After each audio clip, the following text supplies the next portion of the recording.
Hello, I'm Dr. Beech, and this video is about something in Ayurveda that's called Dinacharya. Dinacharya means the daily routine, and I call it nature's clock. Harmonizing our behavior with the rhythms and cycles of nature is very important. Living life in accord with the natural rhythms means acting so our behavior is supported by nature. This is the basis of health. On the other hand, the disruption of our natural biological rhythms is a major factor in breaking down the resistance of the body and the creation of disease. Nature's clock is run by the cycles of the earth, the sun, and the moon. This natural cycle exerts a very powerful influence on our physiology. Now, if we ignore it, health will always be outside of our grasp. And if we honor it, we'll be rewarded with strength and energy. There are certain cycles that we're going through as we change during the relationship of the sun and the moon to the earth. The Soma energy prevalent cycle is a slow cycle. This is when Kapha dosha becomes more prevalent in our physiology. And this is between 6 and 10 during the daytime, and then that same cycle comes back at night. The Agni energy prevalent cycle makes Pitta dosha more prevalent in our physiology. It's a metabolic cycle, and that's between 10 and 2 during the daytime and the same in the evening. And then the Marut energy prevalent cycle enhances Vata dosha in the physiology, and that's between 2 and 6 in the afternoon, and then 2 and 6 in the early morning hours. As the subtle vibrations of prana fluctuate according to the solar and lunar movement, so does our physiology. In this cycle, the Soma cycle, which is between 6 and 10, in this cycle, Kapha dosha is most active in our physiology. Now, Kapha is heavy and slow. Our digestive fires are also lower during this cycle. Therefore, eating heavy foods isn't recommended. Also, day sleep in this cycle will create Kapha imbalance. The Agni cycle is when Pitta dosha is most active. Pitta is hot and metabolic. Our digestive fires are active during this cycle, and therefore eating a larger meal is recommended during this cycle.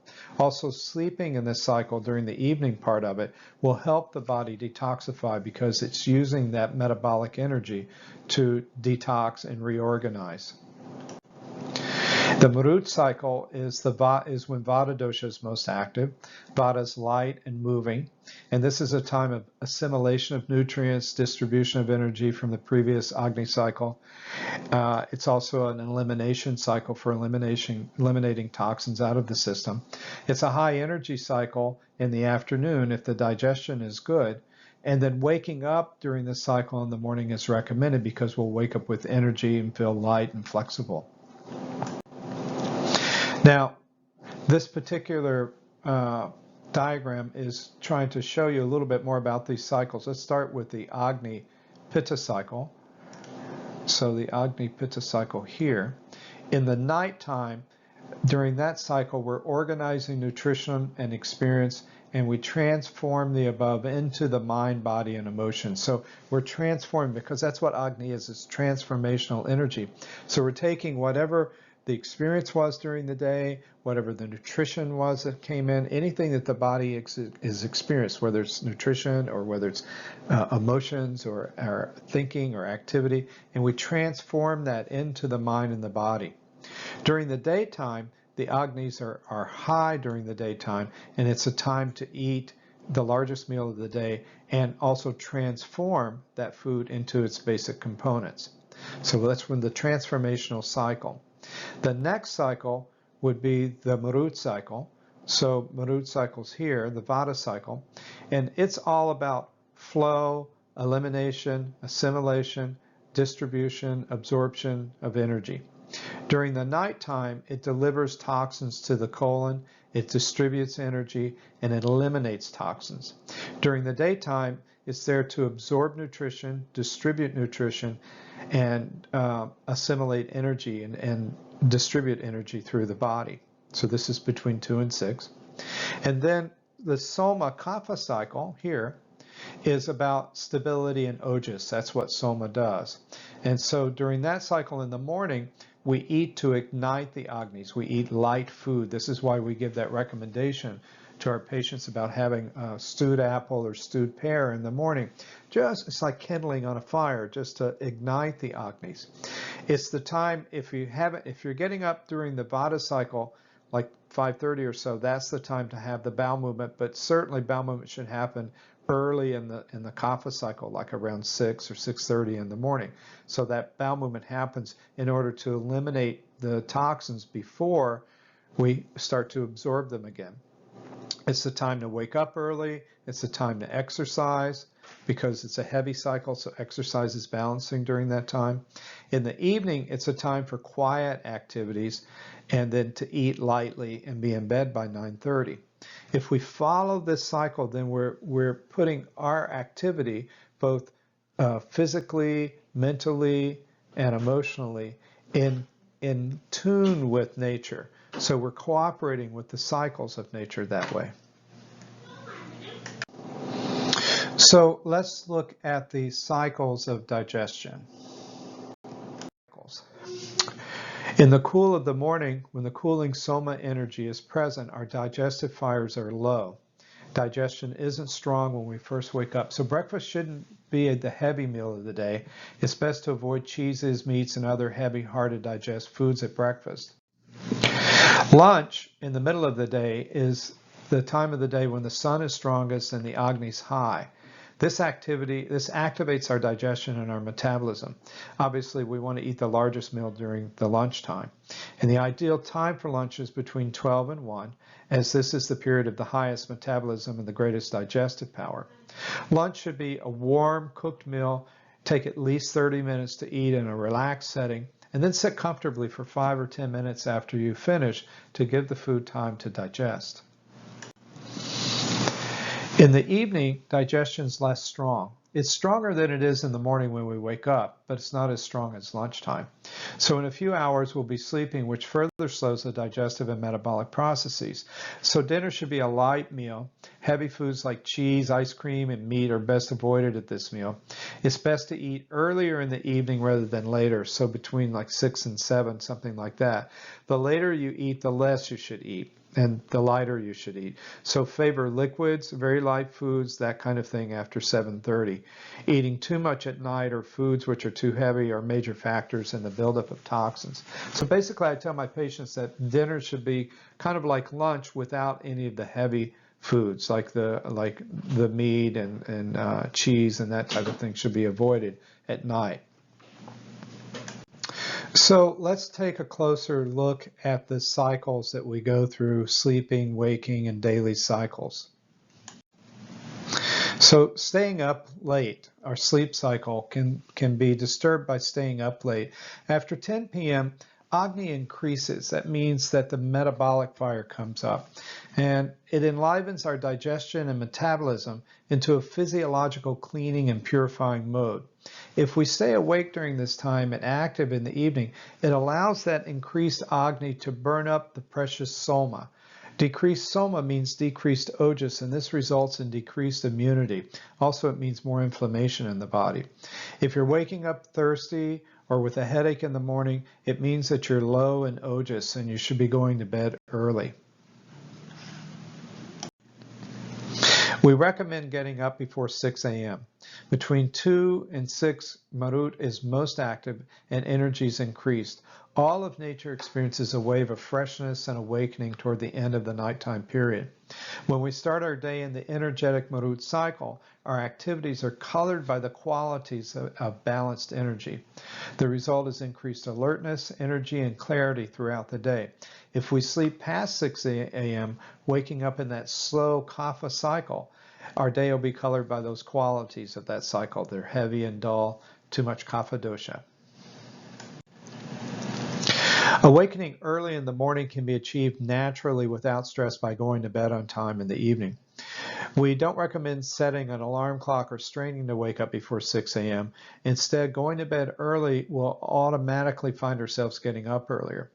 Most of us have a backlog of fatigue and stress as a direct result of not following the simple rule of nature. So if we start getting to bed by 9:30, soon we'll start to wake up spontaneously before 6, probably around 5:30.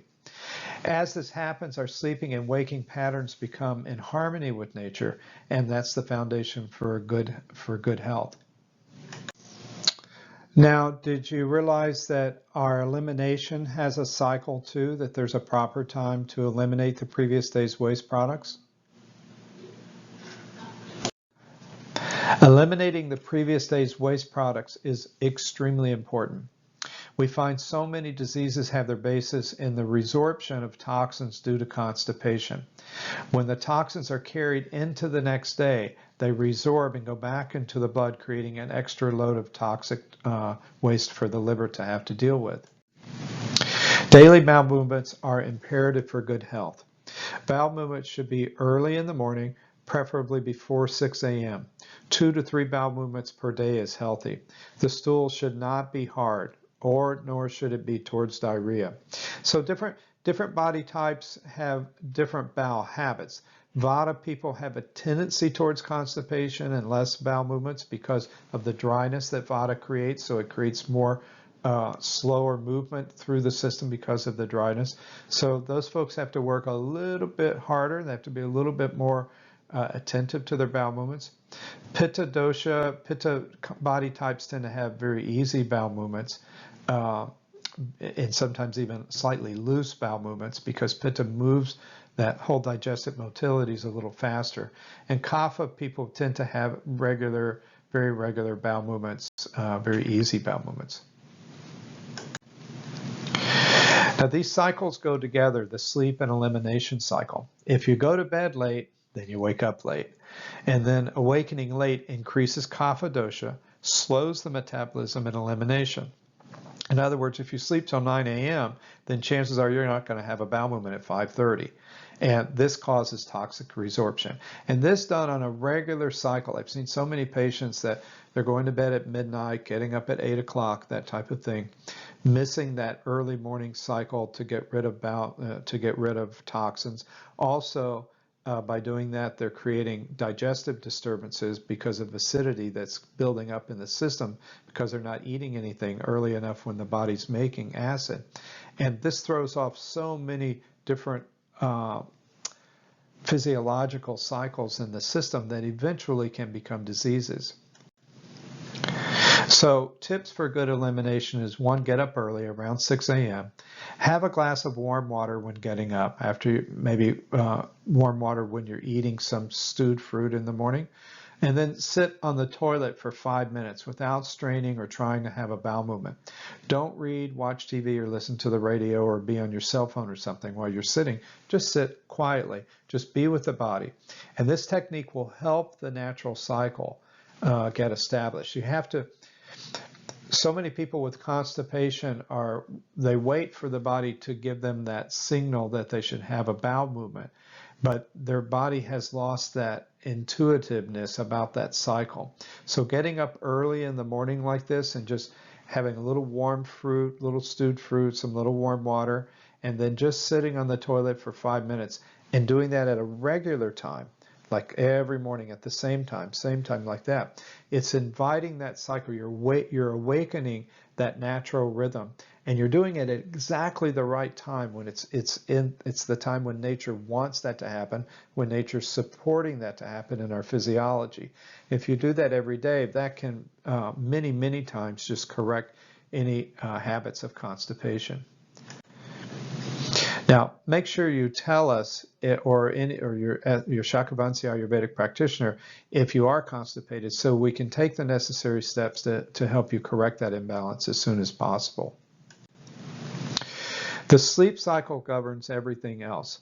If you go to sleep on time, then elimination, hunger, energy cycles, all of those will improve. Without proper sleep, nothing will improve.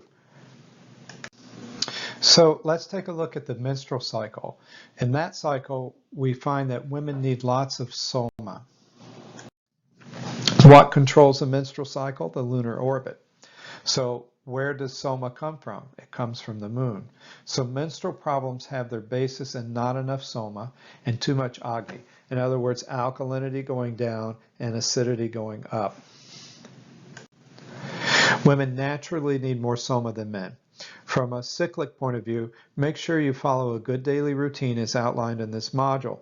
This alone might not correct the specific menstrual difficulties, but it will provide a basis for the other therapies and procedures that we prescribe to work. And it will be difficult to correct any menstrual problems unless the daily routine is being followed. Following the proper daily routine is the way to make your digestive system strong. Correcting imbalances is more than just eating good food. You have to have a digestive system that's intelligent enough to recognize and process those nutrients.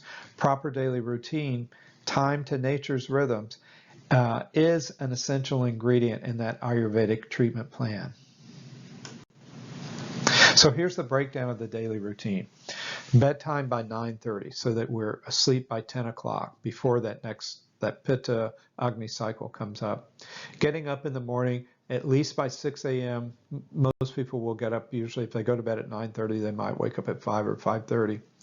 6:30 a.m. breakfast of stewed apple or pear like we talked about, having your morning bowel movement. And then around 8:30 or so, or whenever you feel hungry again, then you can have a second breakfast. I tell my patients, like the hobbits, have a second breakfast, like oatmeal, cream of wheat, quinoa flakes, something like that, some nice warm food.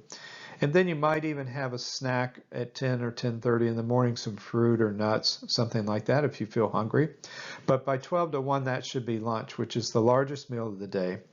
So that's when you have protein, vegetable, grains, probiotic like yogurt, some bread if you want, those type of things at lunch. Again, in the afternoon, you may want another snack around 3 or 4 o'clock, some fruit or nuts. And then 6 to 7 is dinner. Same as lunch minus the meats, cheese, and yogurt and other heavy foods. And then again, some evening activity that's light, that's not too stimulating. I suggest you turn off the cell phone and the TV by 8 o'clock so that, and computers, so that you're not getting all that stimulation right before bed, and then bedtime by 9:30.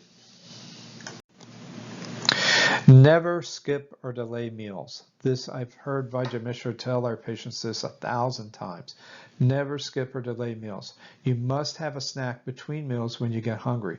Feeling hungry is, and many patients think that hunger is a bad thing because they think they're going to gain a lot of weight. Hunger is a good thing.